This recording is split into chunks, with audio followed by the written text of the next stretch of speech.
Welcome everyone to the Blue Ox Business Academy, Attract and Keep Your Best Talent, a three-part series. You are in part 2, and I'm Paula Shapoulis, Director of the Blue Ox Business Academy, which is part of the Brainerd Lakes Chamber. And we have Kristen Ireland and Erin Meese back with us today to give us some more of their wisdom. And we got a lot of great feedback from you after part 1. And if you missed part 1, it's okay. You'll get an email from us later this week with the recordings of part 1 and part 2. So with that, I am going to turn it over to Kristen and Erin. Thank you so much for being here. Thanks for everything you do for the Chamber and what you do for businesses and to keep them afloat and to keep them thriving. And we know that you really work on keeping things simple and practical, and we love that for our small businesses. So thanks for being here, and I'm turning it over to you. Thank you, Paula. Well, we are excited to be here as well. We were telling Paula before we started how much we enjoy this and how much we love working with the Brainerd Lakes Chamber and Blue Ox Academy. I know a number of you were on the session last week. I will do a quick introduction. So my name is Kristen Ireland. I am joined by Erin Meese. We are co-founders of PeopleSpark Consulting. Erin and I collectively have, I think last time I said this too, but like 35 plus years HR experience. I don't increase the number. I just increase the size of the plus because we don't need to add that up anymore. And we actually met each other a number of years ago and found that we had the same passion. One, we have a passion around helping businesses be successful, and have a passion around simplicity, because what we found, and I don't know if you've experienced this as well, is sometimes processes can become processes for the sake of process, and we forget why we're doing the process, right? So that's why we focus on simple practical, is what is the easiest way to get from where you are to achieving your goals as a business through your most valuable resource, your human resources. And if you've been on a presentation with us before, you know we love participation. So use the chat function. You can raise your hand and go off mute. We will continue to ask you questions, and Erin and I take turns of when we ask questions. The other individual is typing them in chat too. So if you follow along in chat, if you do respond back in chat, make sure that your drop-down menu says to everyone. Sometimes it defaults to hosts or panelists, but if you change that drop-down to everyone, that would be great. So we are going to be talking about, I maybe still laugh at the title of this, but we hear so much from our clients and other small businesses of what a difficult time that this has been, right? That the labor market has been really tight. It's really difficult to find people. And it feels like we start to feel desperate, right? And there are some impacts to that, which leads to the title of "You May Be Desperate." You know, I think collectively businesses and small businesses are feeling that pressure, but don't act desperate, because we still want to make sure that we're achieving the goals that we have. So where we'll focus today is simple, practical things that you can do to make sure that you are hiring, we talked about attracting in our first session, but now we're talking about interviewing and hiring the best people for your business. Before we jump into that, Paula mentioned that last week we talked about 2 weeks ago. That's been 2 weeks now since we talked. So 2 weeks ago, our presentation was on one simple tool, right? What I would love to hear, for those of you who went through the first session or listened to the recording, I know a link that was sent out, I would love to hear in chat, what have you done since that discussion? So it's been 2 weeks. So what ahas did you take, and what were you able to implement? Now, for those of you, I will start talking so that you can type in chat, for those of you who would be willing to share what you've done with the one tool that we talked about. For those of you that weren't on the call 2 weeks ago, we talked about a tool that you can use to help really attract the individuals that you want to bring into your business, your most talented employees. So, right, how do you identify who are your high performing employees? Because those are the employees that we want to clone, to quote Aaron. And if we want to clone those employees, how do we find them? And it's about talking to them about their experiences so you can use that in some of your job postings and your ads, thinking about it in terms of your target market, right? And who is your target market, and how are you tailoring your language and differentiating yourself as a business to attract those individuals. And then the other great aspect about the one tool that we talked about is it's also a great tool to retain the people that you have. So it was the same set of questions. The tool was the same set of questions that you can use as information to attract your ideal candidates and to retain the employees that you have. So if you haven't seen it, I encourage you to go back and watch that as well. I realize this is a long question and it takes a while to So take. I'm going to jump in because Yes. I think the person I saw last week who shared with me that they did make a change on in their social media. I don't see him here, but I think he would be just fine with me sharing this. So it was Dre from Waste Partners, and they were doing some social media about an event, and he was going to take a picture of a garbage truck and share it on social media. Well, because of your session, he's like, I need to stand out. I need to do something different.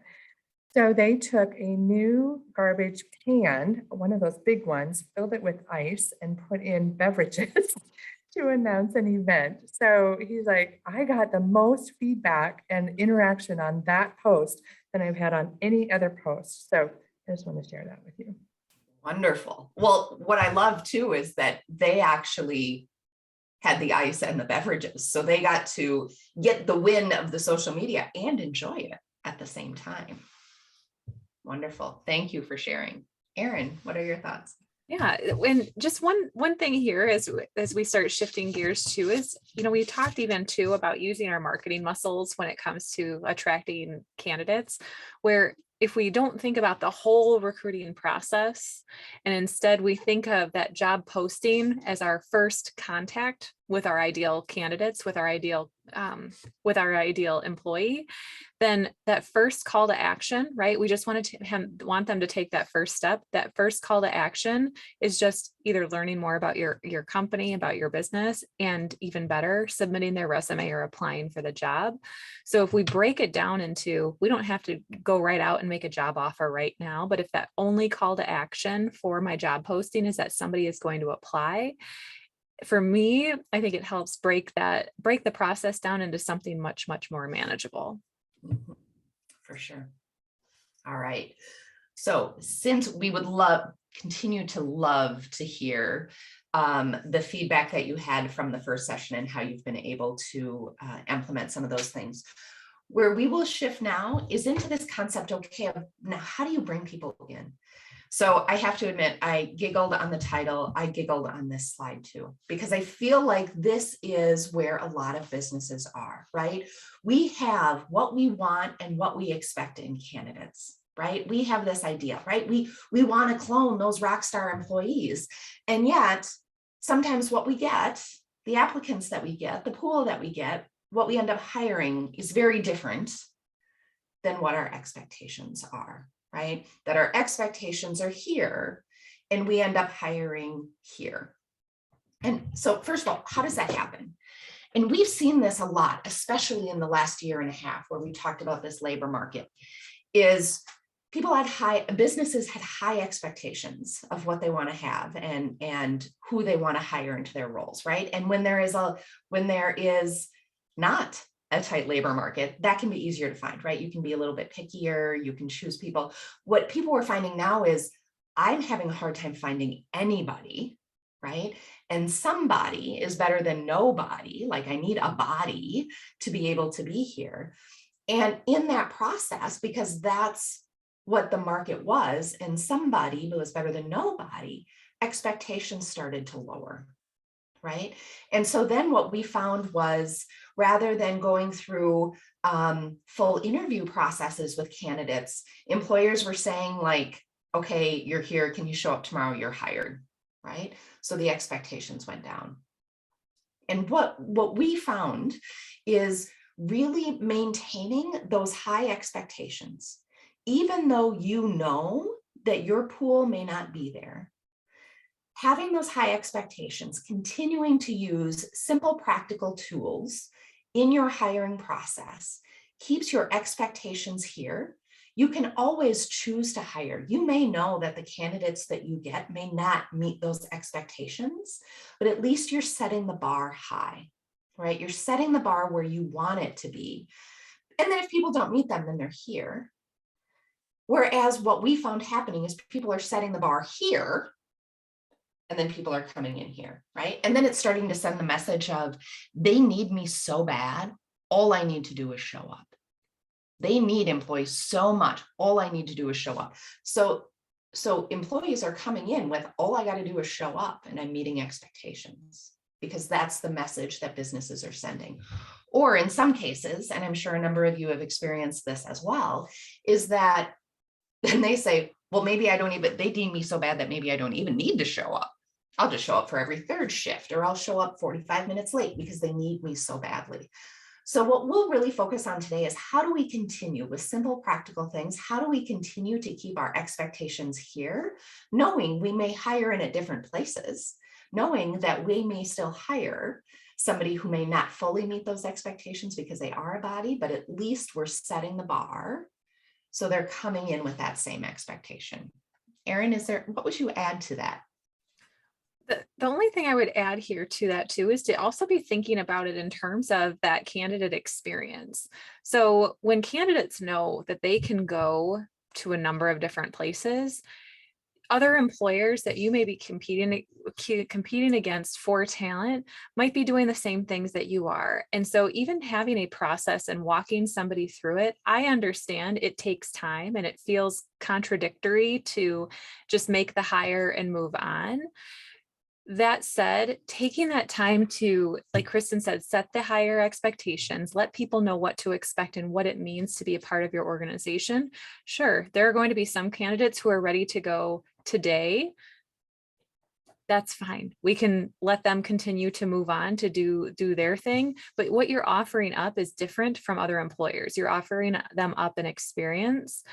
And, as I was just talking with a family member not too long ago who was moving jobs and was interviewing in a few other places. And one of the things I asked him about what he was learning, about what he was hearing. And he said, you know what, it feels really good to be wanted, and not wanted in that I need you at all costs in my business, but more of like, no, I really want you on my team because I think that you can help my team a lot. I think that you have a lot to offer and to value, which feels very different than just come and work. Like, what's it going to take to get you in here today? Yes, for sure.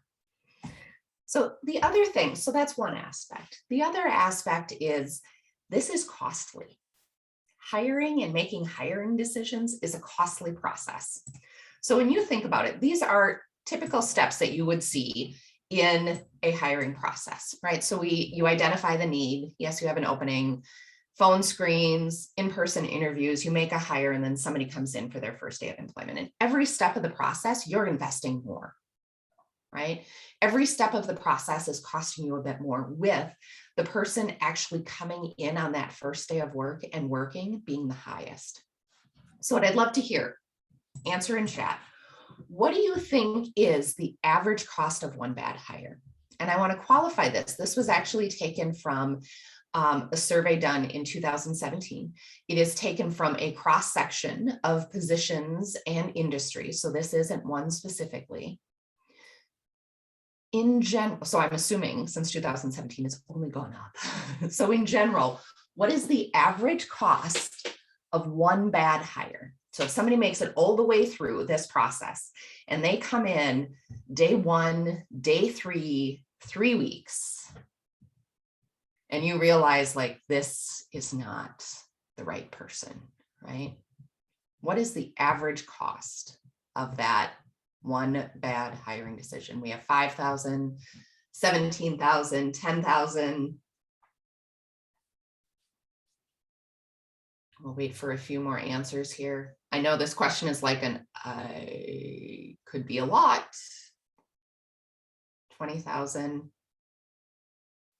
So in general, on average, $15,000. It was actually 14,900. We rounded up. $15,000. We were actually talking to a client, boy, I think this was 2.5 years ago. And we said, how many bad hires have you made in the last 6 months? How many do you think you've had? And we asked this question prior to giving the amount.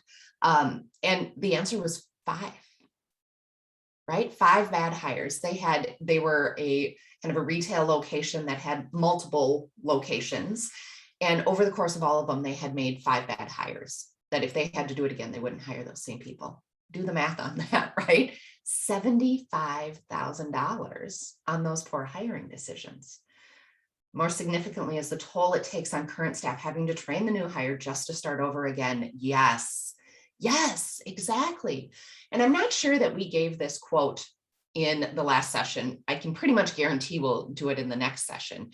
But culture isn't what you say, it's what you allow, right? So if your expectations and your culture are here and you start to hire people that aren't meeting those expectations in that culture, it's taking the toll on everybody else.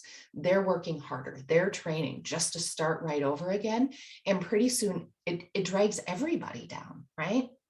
So the other aspect that we will talk about is not only keeping your expectations high, but what can you do earlier in the process? Specifically, we will focus on during interviewing, what can you do earlier in this process so we can make these decisions before people start working, right? Before it becomes too costly in that process. So Erin is going to spend most of the time talking about that. I am going to highlight a few things as we get started. And to increase participation, we actually have fill in the blanks. So bonus points to you all who are entering your questions into chat or your answers into chat. I would love to hear your thoughts in here too. So first of all, remember, use a blank set of interview questions for each candidate. What do you think that blank is? What kind of set of interview questions? We have a standard, unique. Standard is close. We joke about this of like, there are like 2 or 3 top words that HR people use. Consistent, right? Yes. Use a consistent set of interview questions for each candidate.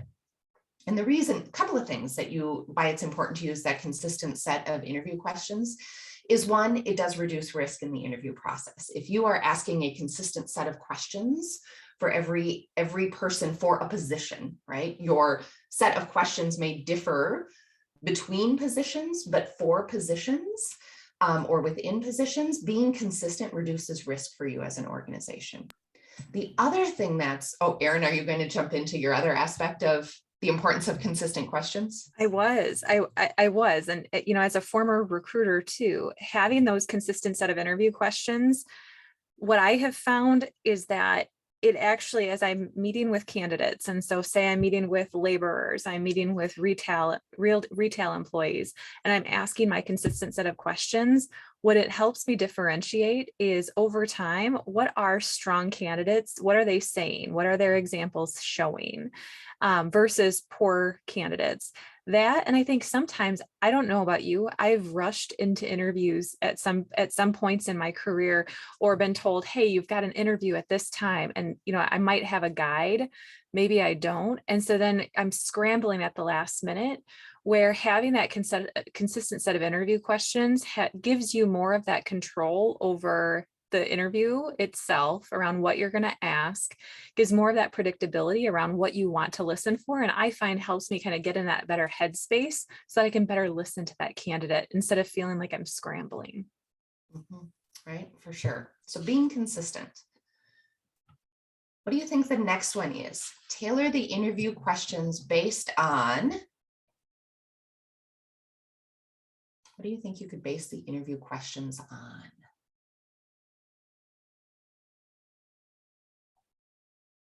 Experience. Wait for a few more. The position, the job, the position, right? So this is about tailor the interview questions based on the job responsibilities, right? Oh, Paula and Jill, we are totally getting there. Totally getting there. You're just jumping ahead. It's good. It's good. But making sure that the interview questions are based on job responsibilities. So as I said, you want a consistent set of questions. Those may be different for if you're hiring somebody in one role versus another role because the job responsibilities are different. So making sure that you're asking questions about the job responsibilities. One, for a number of reasons. You do want to know their experience in the roles and responsibilities of the job, right? Because that's what you're hiring them for. The other thing is when you focus on the job responsibilities, that reduces risk for you as well. So we get asked the question a lot, what questions can't I ask? Or I feel like I ask questions that I shouldn't ask, or I feel like this one is iffy, right? If it's based on the job responsibilities, then you're good. So for example, and I'll give a couple of examples. I worked with it was actually at a controller at a business a number of years ago, and we were interviewing candidates, and he said, I want to ask if they have daycare. I don't know about anybody else, but I cringed when he asked that. I tried to hold it in, but I felt like I did the shudder, right? And so my first thought was no, right? No, that is not job related. No, you can't ask that question. But I said, why do you want to know? Why do you care if somebody has daycare? Because that's not job related. And he said, well, this job requires somebody to be here from 8 to 4:30 every day. So I need to make sure that somebody can be here from 8 to 4:30. And I said, there is your question. There is your job related question. This position requires somebody to be here Monday through Friday, 8 to 4:30. Do you have what concerns do you have about your ability to meet that expectation, right? Because you don't care whether or not they have daycare. You care if they're going to be there. And somebody could not be there for many reasons, not related to whether or not they have daycare. We were actually just asked this. We were working with a company and working with their managers on, and they were experiencing a lot of absenteeism. So the question that they wanted to ask was, do you have a car? Well, that's not job related, right? So same thing, this position requires you care if they have a job because you want them to show up for their scheduled shift. So the question is, the shift is from here to here. Do you have any concerns about your ability to meet those expectations? We've had cases where people have asked us, can we ask people if they're married? Similar response, no. Why do you care? Why do you care if somebody is married? Well, this position is serving events and banquets. So this individual is going to be gone on Friday and Saturday nights, probably from like 2 p.m. until 2 a.m. So they're not going to be around on weekends. There's your question. You don't care whether or not they're married. You want them to be clear and understand what those expectations are. So it's important to really focus on the responsibilities of the job. And if you get any of that, like, why do you care? Why are you asking? Why is it related to the job? And there's your question. All right, the last one, make sure to ask questions about behaviors that align with your businesses. You guys already had this, values, culture, right? So your values and your culture, and Erin will go into here next, but this is where if your expectations are here, your expectations are you want to hire people that are demonstrating the behaviors and the values of your business. So make sure that you're asking questions and setting expectations based on those values, based on those behaviors, because you want to, I don't think we talked about this in the previous session. Again, I think we will in our next session, but there are 8 factors of engagement that highly engaged teams disproportionately respond affirmatively to, right? One of those is I am surrounded by people who share my values.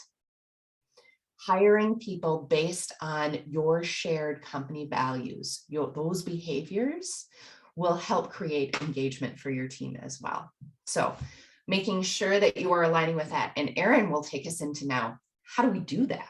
Yes. Well, and Kristen, to your point too, as you're building out what those interview guides look like, and in particular for your roles, what you'll generally find is that the questions that relate to values may be very consistent across the board for all positions.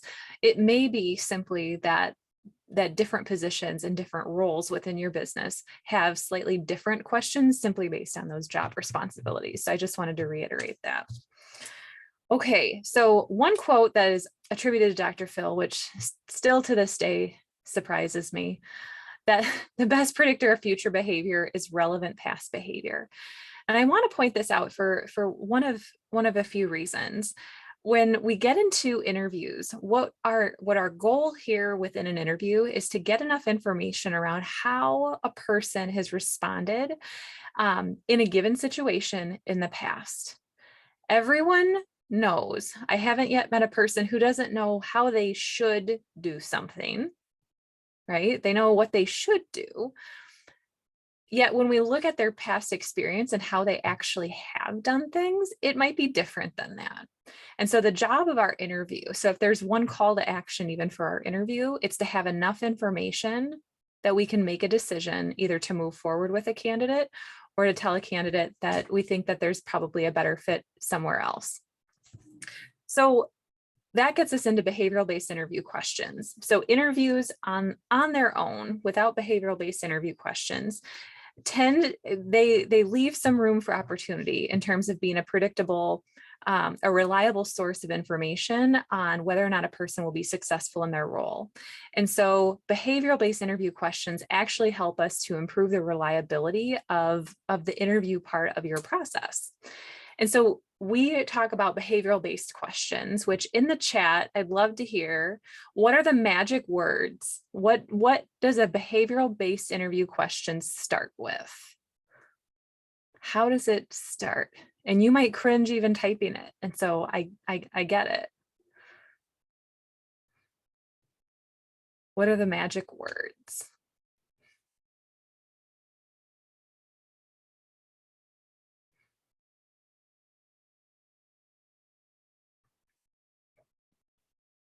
So the question themselves, yes. Jenna, boom, nicely done. Billy, yes.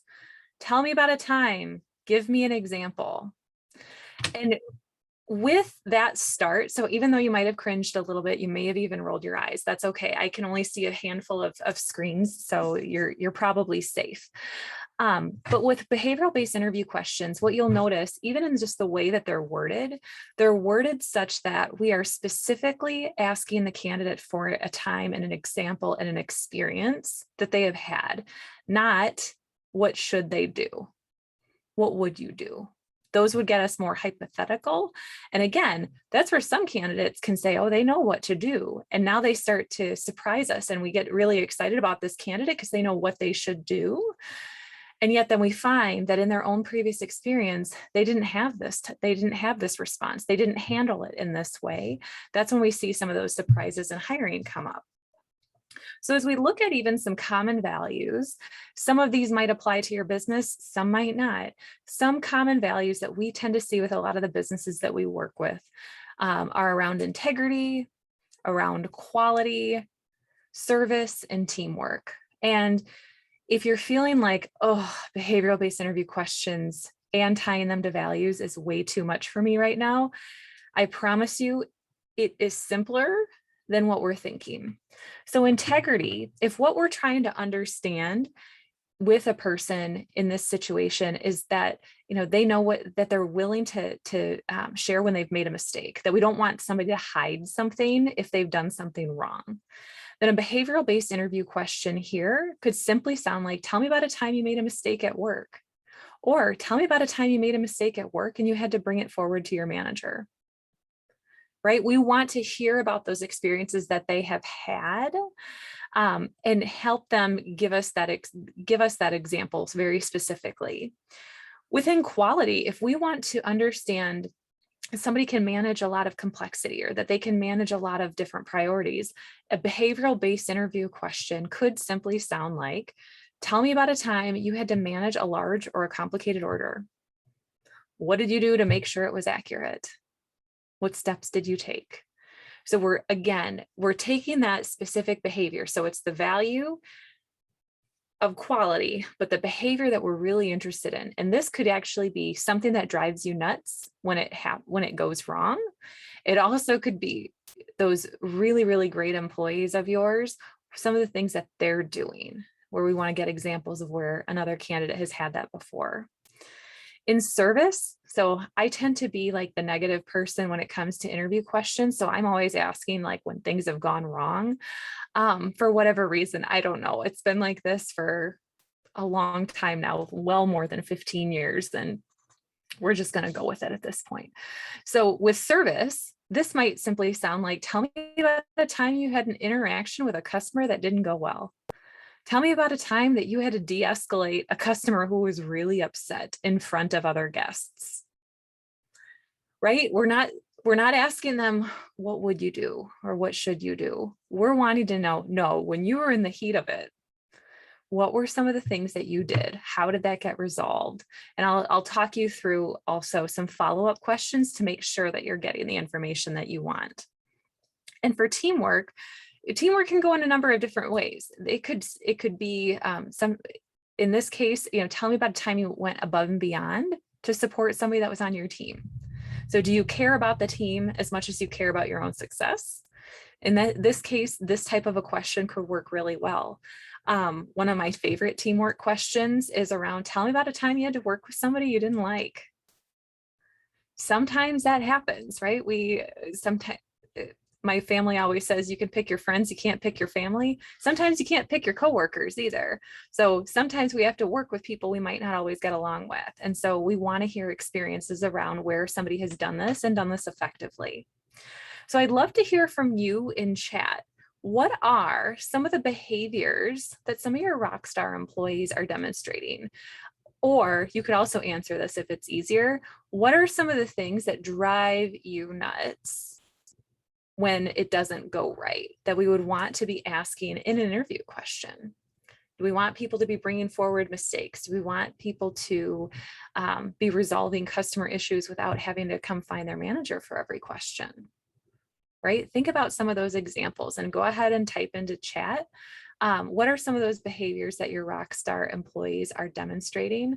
And even some of the behaviors that you would expect, because we can play with these into, you don't have to necessarily put them in a behavioral-based interview question.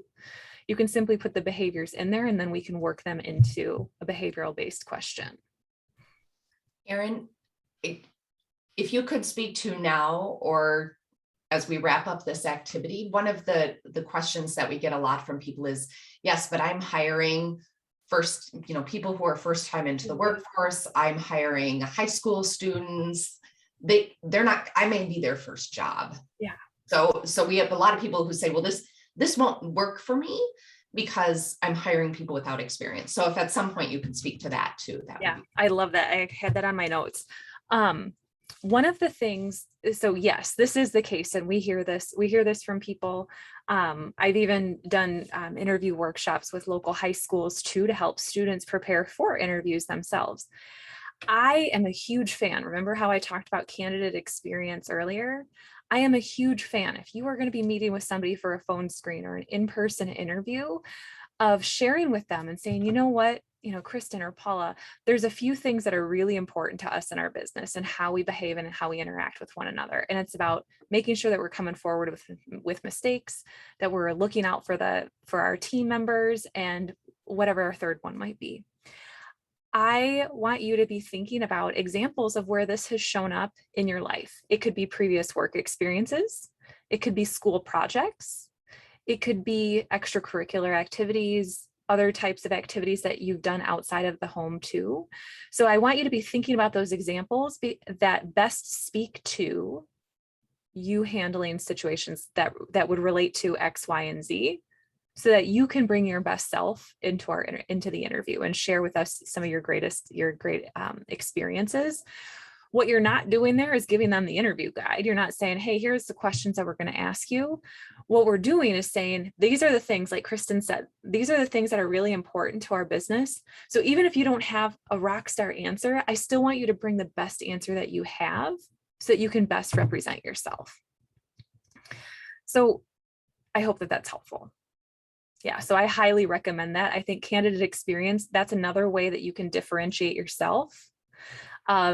You're actively showing a candidate how they can best show up for that interview with you.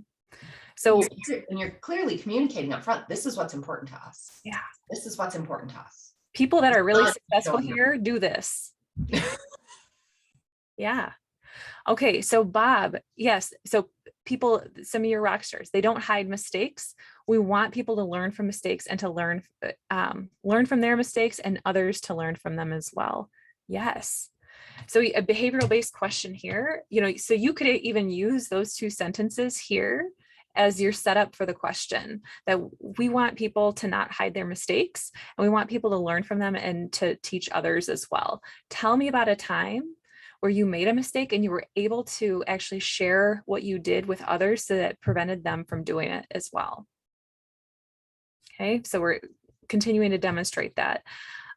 Chris, they have a focus on the needs of our clients. So a question for you could be, tell me about a time where you anticipated a client's needs, even if they didn't see it at the time, that based on information that you heard from them, that you were able to make some recommendations that would support their business or that would support them in whatever it was that they were working on there. So there's really, I think, good ways that when you dig into those behaviors that your rock stars are doing and demonstrating, and or the things that are kind of making you a little crazy, that you can come up with some really effective interview or behavioral based interview questions. Kristen. Well, and what I found in going through this process, and this is why I love when Erin goes through this and talks about, like, tell me about your behavior and let's turn it into a question. Because once you get into the flow, it can be pretty easy. What I found is that people start to they put a lot of pressure on themselves to make really good behavioral based interview questions when the answers are in you. We were working with a client one day, their focus was on service. It was a retail location. And the manager didn't know how to formulate his question. And he said, I just want to hire people that are going to wow our customers. And I was like, there is your question. Use your language. When was the last time you wowed a customer with the service that you provided, right? So a lot of times as you say it, there's your question.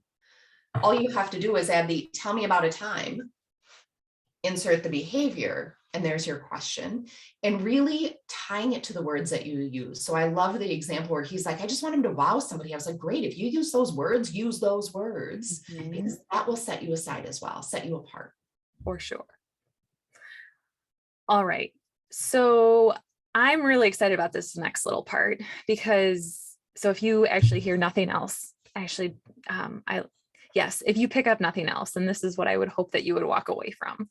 So one of the models that I learned a long time ago as a candidate learning how to go through a behavioral based interview, the model itself is called STAR. And if you're in HR or around HR people, you'll find that they reference STAR for a number of different models, but this in particular is for behavioral based interviews.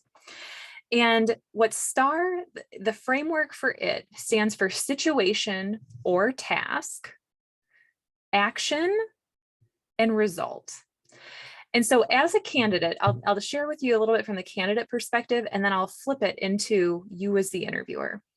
So an interview itself is a very high pressure situation for a candidate. It's nerve wracking. And then you're getting these questions that start with, tell me about a time when. If you're an external processor like me, who likes to think out loud a lot, a behavioral based interview, we might have a great conversation for a 60-minute interview. And if I don't have a good framework in my mind for how to answer that question, I may not have given you the information that you need to be able to make a good decision. And so what STAR allows is that if somebody says, tell me about a time that you had to work with someone that you didn't get along with. Okay. What I can think now as a candidate is, what was the situation or task? What was the action that I took? What happened as a result? What I have learned and found over the last 10 plus years is that I actually like STAR, I think, more as an interviewer than I even appreciate it as a candidate.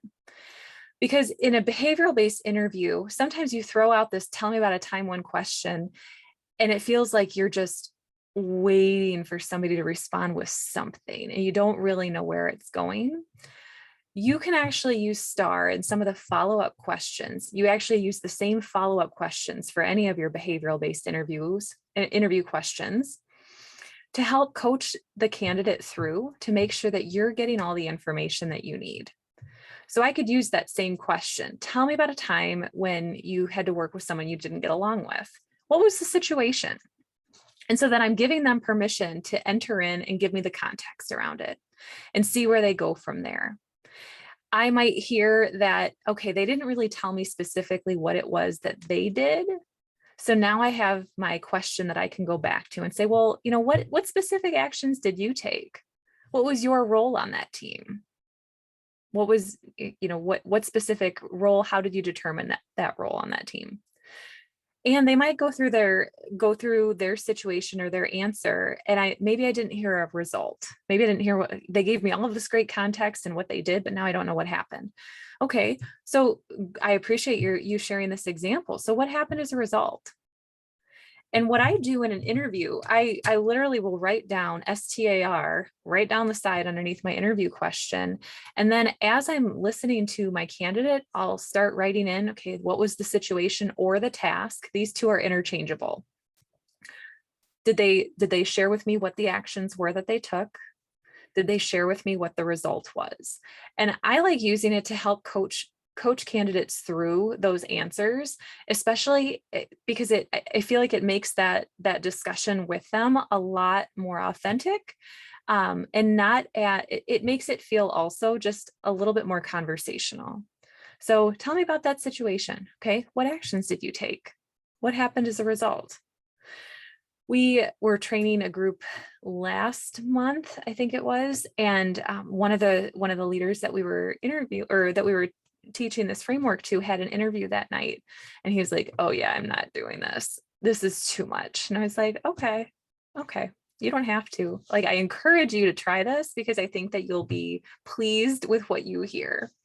And so he came in the next day and he said, oh, I think I get it now. And I said, what did you hear?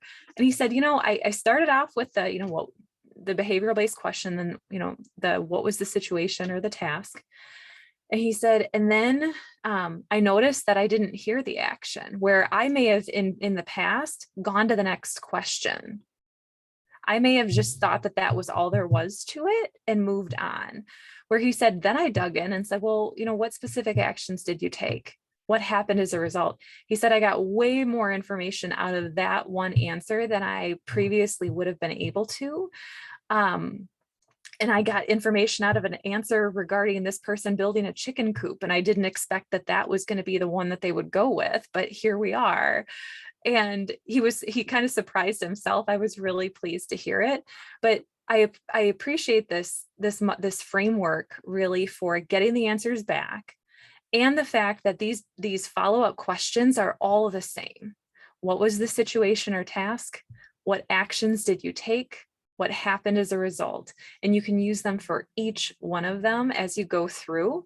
And I kind of want to fast forward right now to see how you implement these and try these out and see what you're hearing even from candidates. Because a lot of times, even myself, I would have moved on to another question thinking that I had enough already, when these questions can help you uncover even more information. Kristen, what would you add?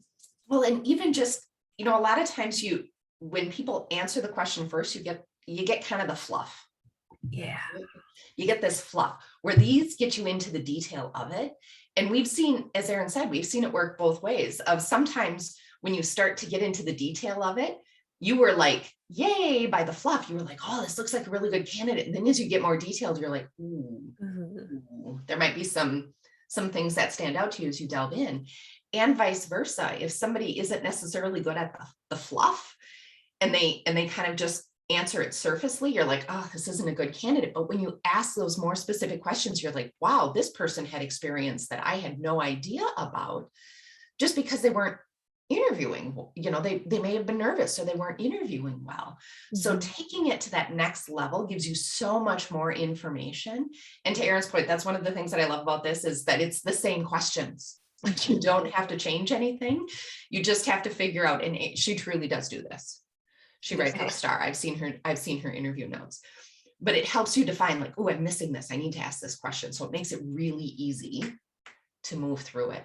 Yeah. Well, and candidate experience too. So if I'm coaching and just having a conversation to ask these questions and the follow-up questions, I've already taken the time to prep my candidates and tell them what's important to me. And now I'm coaching them through this conversation. You are setting such a different tone from other potential opportunities that they are applying to, that I just am, I'm excited for you, just because I think about feedback I've heard from candidates over a lot of years, where it's the ones that show interest, it's the ones that show that they really care. And this is another way to demonstrate that even. So, question in the chat: how long does it take for someone to come up with a new thought? 38 seconds, 3 seconds, 12 seconds, or 1 minute? Go ahead and type your guess.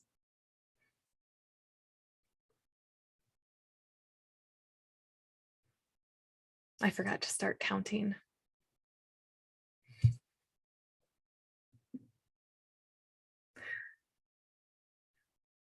All right, several responses with 3 seconds, one with 12 seconds. Julie, bonus points for 12 seconds. You are correct. And when you are in an interview, so when you're in an interview as a candidate, 12 seconds feels like we are into 2023. It is such a long time. And even as an interviewer, if you're sitting in an interview and you've asked a question, and now I'm waiting for my response, at about 5 to 6 seconds, because Kristen and I have done this now for several years with leaders as we've trained, about 5 or 6 seconds in, people start to get uncomfortable. They start visibly like getting antsy. And this is a very risky part for a leader, and especially for an interviewer, because at that 5 to 6 second mark, that interviewer is getting uncomfortable if they're not prepared. And that is when we see interview questions start to make a fork in the road. That instead of starting down the path of the behavioral based, tell me about a time when question that we started with, now we're thinking this person is struggling, I need to throw them a life raft. And we go and we change the way that we ask our question into, well, I mean, what would you do? And now we have totally taken a detour into that hypothetical world and have given permission now for somebody to tell us how they should do or could do something, and not how they actually have done it. So one tip that I have for this, and this is, if you look at my interview notes going back probably 12 years, this is accurate. Under each one of my questions, so I'll tell my candidate, I will take a lot of notes throughout the course of this interview. So I may not be making eye contact with you the whole time. The taking notes helps me make sure that I'm listening. And normally they're very appreciative of that. So I'm not staring them down, asking a question. And so I'll ask them a question. Tell me about a time you made a mistake at work and you had to bring it forward to your manager. What was the situation? Then I will break eye contact with them. And if I haven't already done it, I will write STAR down the margin of my paper so that I have my star. I'm ready to go with my follow-up questions. And if they still haven't started answering their question at that point, I will give myself the job to start writing out the question that I just asked them, because it gives my brain something to do. It gives my hands something to do, and just gives them the space to think about their answer, because this is on average. And there's going to be some cases where somebody's going to say, I might need to come back to that question, in which case we might be able to move on to a different question altogether and say, sure, we can come back to that. So give yourself the job of writing down star, of even writing down the question that you just asked, if that helps you stay focused and stay on track with that behavioral based interview question. Kristen, anything you would add here? I some days will truly just count to 12 in my head, because it gives me something to do. Yeah. It gives me something to do so that I don't, because it has been the case of, I know this is a really hard question. What would you do? And then you're like, no, we just lost the power of the question. Yes. So whatever you can do to give them that space. And I love Erin's tip about breaking eye contact and rewriting, right? Giving yourself something to do, because it does 5 to 6 seconds inevitably is where people will start to speak up. For sure. For sure. So some tips for following the interview. When you have made a decision, when your team has made a decision, depending on who all has interviewed the candidate, call to offer that position to them. So yes, email is great. You can follow up with a more formal interview, or sorry, with a more formal offer letter, but go ahead and call them. These are my favorite phone calls to make, that when a decision has been made, and there's been times where I've made it in an airport before I'm boarding a flight because we just got the go ahead to make an offer to this person, because it's, again, candidate experience. I get to call and say, you know, Chris, I really appreciate the time that you took with me and with our team earlier today. We were really impressed by X, Y, and Z. We think that you would make a great fit. I am working on the details right now, specifically for the offer. Maybe you know a little bit about it, but it would be our pleasure to have you join our team. Here's what the rest of the process looks like. I'll follow up with the offer letter, have you sign that, all that stuff. But I was so excited. I just wanted to call you and let you know that. Right? Help that person feel wanted. If you really want them in your organization, these types of things go such a long way. This is the type of thing that'll help prevent ghosting. It's not going to solve it in everything, but if it's if you have a very transactional hiring process, that people don't feel a personal connection to, it's easier for somebody to have that other behavior of not taking it as seriously and showing that level of enthusiasm like you are. Also, certainly follow up with the offer letter, and make sure that you have that detailed. If you have pre-employment contingencies, background checks, drug screens, non-compete agreements, confidentiality agreements, whatever that is, make sure that those things are outlined in your offer letter. I recognize that within Minnesota, there's the Minnesota wage theft law that's out there too. So that information is something that you can actually cover with them on the first day. I would recommend still having a formal offer letter. You can have a pretty basic template that still shares all of the information that you need, that is personalized. It's something that they have tangibly. They can print it out. They can show it to their family, right? These are events that people are really excited about in their jobs, and in their lives. And so giving them that offer letter is that something to hold on to. Make sure also that you're calling a couple days before their start date. So, hey, I know that you're starting here on Monday. We're really excited to see you. We're getting your space set up. Any last minute questions that you have about what to expect that I can help you with as you're preparing for that first day. Again, making this part of that experience for them so that when they get into that first day, that they're excited to be there. They're happy to be there. They know what to expect. And then finally, be prepared for their first day. Know what they're going to do. I at least like to make sure that somebody is scheduled out till about lunchtime.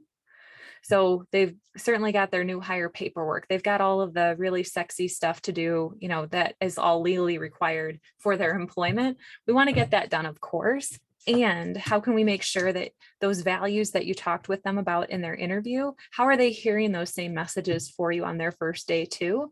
Who are they meeting with? And even better, do the people that they're going to be meeting with or training with know to expect them and what to do with them? That happens more often than I'd care to admit, and it makes me about sick every time I hear it. So make sure that your team is ready for that person's first day as well and knows what to expect. Kristen, go ahead. I was going to share the specific example we heard of a business that we had been working with that was having a hard time retaining employees, that they were turning over pretty quickly when they started. And one of the leaders brought a new employee to another employee to train. And the longer term employee looked at them and said, well, I don't want to train you today. To which, right? Can you imagine? Talk about employee experience. And the new employee turned around and said, when you have your training figured out, I may come back, and then left.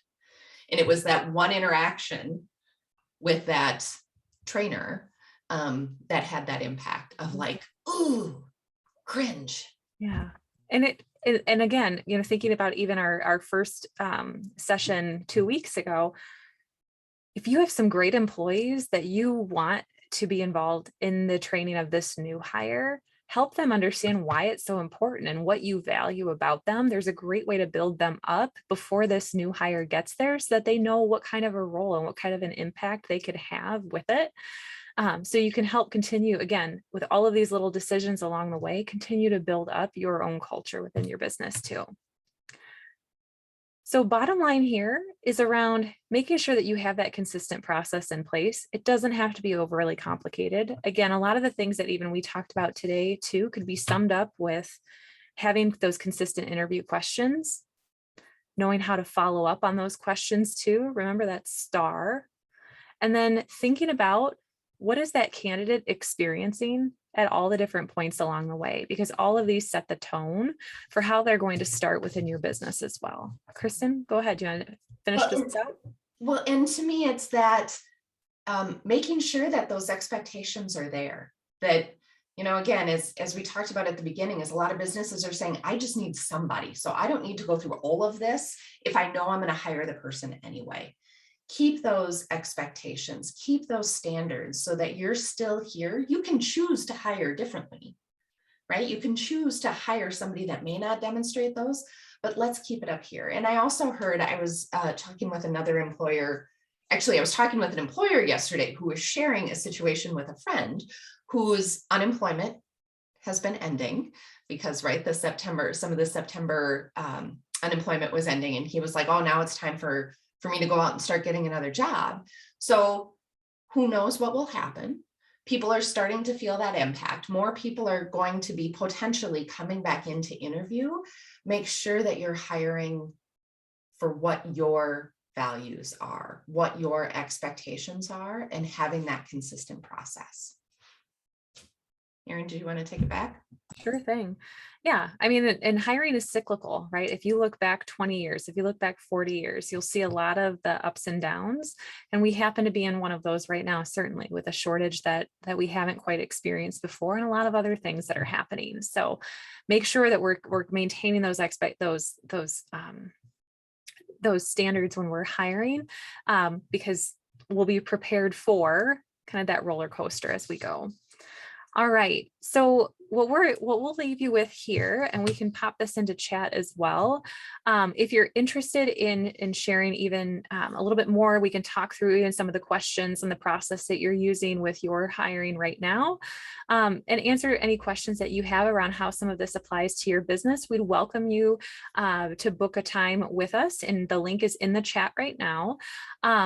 In addition, you're welcome to stay connected with us both on Facebook and LinkedIn as well. We post out there a few times a week, so you can stay connected with us out there as well, where we try to share tips and make sure that we're keeping things simple and practical for you so you can see results in your business.